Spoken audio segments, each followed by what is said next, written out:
नमस्कार, मैं हूं आपके साथ मयंक। तो देखिए कि जिस तरह से कल कतर पर हमला हुआ इजराइल के द्वारा और जिस तरह से धमाके हुए कतर में, उसके बाद सोशल मीडिया में एक सवाल बहुत ज़्यादा तेज़ी से वायरल हो रहा है और पूछा जा रहा है कि क्या अमेरिका ने कतर के मुद्दे पर अरब देशों को धोखा दिया? क्या अमेरिका ने कतर को धोखा दिया है, कतर के साथ विश्वासघात किया है? क्या अमेरिका को पता था कि इजराइल कतर में हमला करने जा रहा है और जानबूझ के अमेरिका ने जो है इसकी जानकारी जो है वो कतर को नहीं दी? ये वो सवाल है जो कि सोशल मीडिया में चर्चा का और डिबेट का मुद्दा बने हुए हैं। देखिए, हम आपको पूरी घटनाक्रम बताते हैं कि कल जब कतर में हमला हुआ, उसके चंद मिनटों के अंदर किस तरह से डेवलपमेंट हुए, ये बहुत इंटरेस्टिंग है। और साथ ही ये भी बड़ा सवाल है कि जिस तरह से ईरान की तरफ से अली खामेनी साहब की तरफ से जो बात अमेरिका को लेकर कही गई थी, अरब देशों को जो वार्निंग दी गई थी, क्या वो सही साबित हो रही है? देखिए, कल जब खबर आई कि कतर में जो है वो धमाके हुए हैं और इजराइल की तरफ से एयर स्ट्राइक हुई है, उसके बाद ये खबर आई कि क्या अमेरिका ने जो है वो कतर को जानकारी दी थी इस बारे में। ट्रंप ने कहा उन्होंने हमले का आदेश नहीं दिया था। इस हमले के बाद डोनाल्ड ट्रंप की तरफ से, व्हाइट हाउस की तरफ से जो बयान आया, ट्रंप ने कहा उन्होंने हमले का आदेश नहीं दिया था, लेकिन उनके सलाहकार ने कतर को आगाह किया था। ये स्टीव विटकॉफ की बात कर रहे हैं, लेकिन कतर ने अमेरिका के इस दावे को खारिज कर दिया है। देखिए, कतर के विदेश मंत्रालय के जो प्रवक्ता है माजेद अल अंसारी ने कहा कि कतर को सूचना देने का दावा गलत है। फोन तब आया जब कतर में धमाके शुरू हो गए थे। स्टीव विटकॉफ का जब फोन आया कतर में कि इजराइल स्ट्राइक कर सकता है आपको, उस समय ऑलरेडी कतर में धमाके होने शुरू हो गए थे। जब हमला हो चुका था, उसके चंद मिनटों बाद अमेरिका की तरफ से, स्टीव विटकॉफ की तरफ से कतर को यह चेतावनी जारी की गई। देखिए, कतर की तरफ से कहा गया, the statements begin circulating about Qatar being informed of the attack in the advance are baseless. The call for a US official came during the sound of the explosions caused by the Israeli attack in Doha. देखिए, जब दोहा में हमले शुरू हो गए थे, उसके बाद जो है वो अमेरिका की तरफ से फ़ोन आया कि आप पर हमले हो सकते हैं, इसलिए कतर ने इस दावे को गलत बताया है कि हमें पहले से इसकी जानकारी दी गई थी। देखिए, कल जब ये हमले हो गए, उसके बाद जब डोनाल्ड ट्रंप की तरफ से बयान आया, उन्होंने जो बात कही, उन्होंने कहा कि अमेरिका की सेना द्वारा सूचित किया गया था कि इजराइल हमास पर हमला कर रहा है, जो बहुत दुर्भाग्य से दोहा के एक हिस्से में स्थित था। डोनाल्ड ट्रंप ने ये बात मानी कि भाई अमेरिकी सेना ने उन्हें बताया था, व्हाइट हाउस एडमिनिस्ट्रेशन को बताया था कि इजराइल जो है वो हमास के एक ठिकाने पर हमला करने जा रहा है जो कि दोहा में है। ट्रंप आगे कह रहे हैं, मैंने तुरंत विशेष दूत स्टीव विटकॉफ को होने वाले हमले के बारे में कतर को सूचित करने का निर्देश दिया। उन्होंने ऐसा किया, लेकिन दुर्भाग्यवश हमले को रोकने में बहुत देर हो गई थी। ये डोनाल्ड ट्रंप का कहना है कि मैंने स्टीव विटकॉफ को कहा था कि फ़ौरन आप जो है वो कतर को जानकारी दे दें, लेकिन जब तक स्टीव विटकॉफ फ़ोन करते तब तक जो है वो देर हो गई थी और हमले हो गए थे।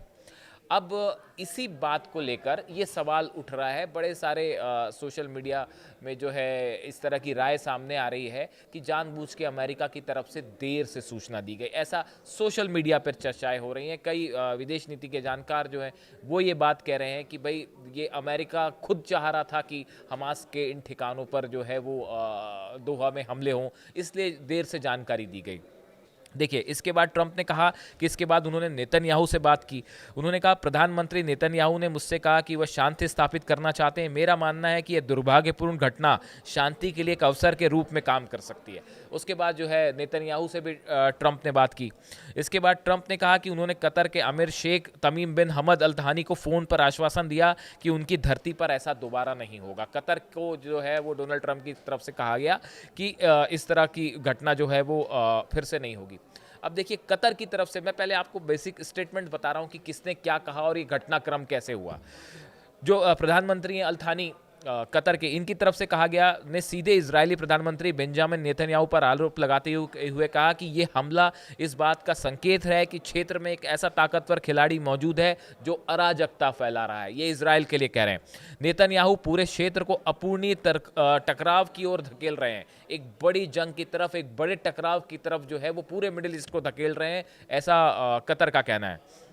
उन्होंने इसे अंतर्राष्ट्रीय कानून और नैतिक मूल्य दोनों के खिलाफ बताते हुए विश्वासघात करार दिया है, एक धोखा करार दिया है और जोर दिया कि कतर अब भी शांति स्थापना करने की प्रक्रिया में जुटा रहेगा। देखिए, जिन लोगों पर ये हमले हुए, ऐसा बताया जा रहा है कि ये वो लोग थे दोहा में जो कि पीस टॉक से जुड़े हुए थे। हमास के साथ जो सीज फायर होना है उसको लेकर चर्चाएं हो रही थी, उससे जुड़े ये लोग थे जिनके ऊपर हमला किया गया। जबकि हम इसराइल का कहना है कि ये हमास के लिए काम करने वाले लोग थे और जो जेरूसलम में हमला हुआ या फिर इसराइल के जो सैनिकों पर हमला हुआ गजा सिटी में और कई सारे इसराइली सोल्जर्स मारे गए, ये इसके लिए जिम्मेदार थे, इसलिए हमने इन्हें निशाना बनाया। लेकिन ये कहा जा रहा है कि ये वो लोग थे, अब कतर ने भी ये बात मानी है कि ये वो लोग थे जिन पे हमला किया जो पीस टॉक से जुड़े हुए थे। हमने पिछले वीडियो में इसका विस्तार से जिक्र भी किया कि इन्हें क्यों निशाना बनाया गया। अब देखिए, सवाल ये है कि कतर जो है, कतर अमेरिका का एक एलाई है। अगर आप अल उदेद एयरबेस की बात करें तो वहाँ 10,000 से ज़्यादा जो है अमेरिकन सोल्जर्स हैं और यूएस सेंट्रल कमांड का जो सबसे बड़ा हेडक्वार्टर है वो कतर में है, दोहा में है। इतना बड़ा एलाई यूनाइटेड स्टेट्स का। अब जो जो चर्चाएं सोशल मीडिया पे छिड़ी हुई है, जो सबको हैरानी हो रही है कि भाई इतना बड़ा एलाई आपका, तो फिर आपने इन्हें समय रहते जानकारी क्यों नहीं दी।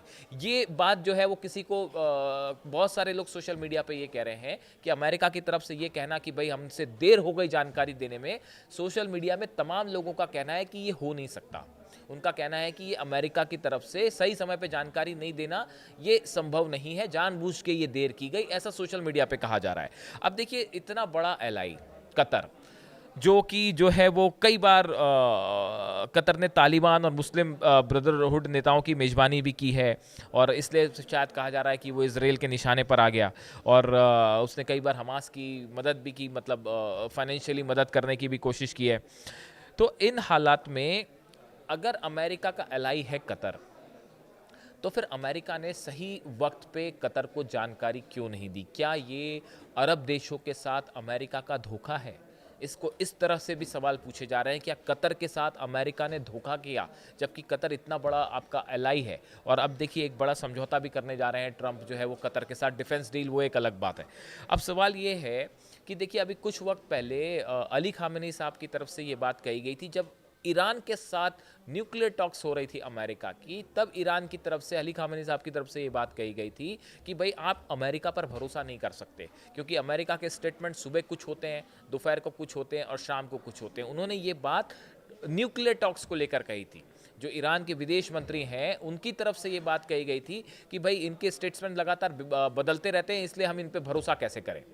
तो इन सूरत में, और देखिए ईरान की तरफ से बार बार ये बात भी कही जा रही है कि अमेरिका की किसी बात पे हम विश्वास नहीं कर सकते, क्योंकि जब तक हमको विश्वास पे नहीं लिया जाएगा तब तक हम न्यूक्लियर टॉक्स को आगे नहीं बढ़ा सकते। तो ये अमेरिका पे ट्रस्ट की बात को लेकर जो बार बार बात अली खामेनी साहब की तरफ से कही गई, जो ईरान की तरफ से कही गई, अब बहुत सारे लोगों का ये मानना है कि ये यहाँ पे सच साबित हुई है कतर के मामले में। अमेरिका अगर अलाई है, सच्चा अलाई होता कतर का, तो वो कतर को जानकारी देता कि आप पर हमला होने वाला है या उस हमले को रोकने की कोशिश करता, लेकिन ऐसा नहीं हुआ।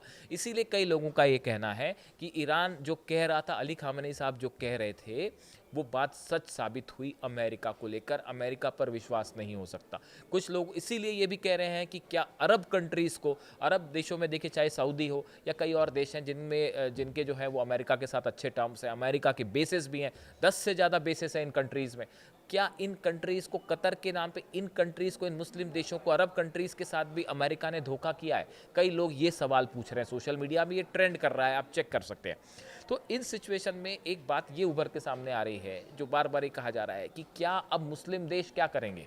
क्या वो ईरान की जो बात है, ईरान की तरफ से देखिए फिर अपील की गई है इस कतर हमले के बाद कि यूनाइटेड नेशन और इस्लामिक कोऑपरेशन, जितनी कंट्रीज़ हैं वो एकजुट हो जाएं, जितनी इंटरनेशनल बॉडीज़ हैं वो एकजुट हो जाएं और एक साथ मिलके इजराइल को जवाब दें। ये बात आज भी कही गई, ये बात 2 दिन पहले भी कही गई थी जब मुस्लिम देशों की बैठक हुई थी, उस समय भी ये बात थी। अली खामेनी साहब का संदेश लेके जो ईरान के विदेश मंत्री अब्बास अराक्ची वो उस बैठक में गए थे, जिसमें ये कहा गया था कि अब वक्त आ गया है, सब मुस्लिम देशों को एकजुट होना होगा और इसराइल के खिलाफ एकजुट होकर आपको संघर्ष करना पड़ेगा, तो आप इसराइल को रोक सकते हैं। ये यूनिटी बहुत ज़रूरी है। बार बार ये बात ईरान की तरफ से कही जा रही है। अमेरिका को लेकर भी आगाह किया गया कि अमेरिका पे आप विश्वास नहीं कर सकते। अब कतर पर जिस तरह से हमला हुआ है, उसके बाद अब कतर क्या करना चाह रहा है? क्या कतर इस बात का कोई रिस्पॉन्स देगा? देखिए, जो कतर के प्राइम मिनिस्टर हैं अल थानी साहब, इनकी तरफ से कहा गया, उन्होंने इसे एक आतंकी हमला करार देते हुए कहा कि इसका उद्देश्य शांति प्रक्रिया को पटरी से उतारना है और पूरे इलाके में अराजकता फैलाना था। देखिए, यही बात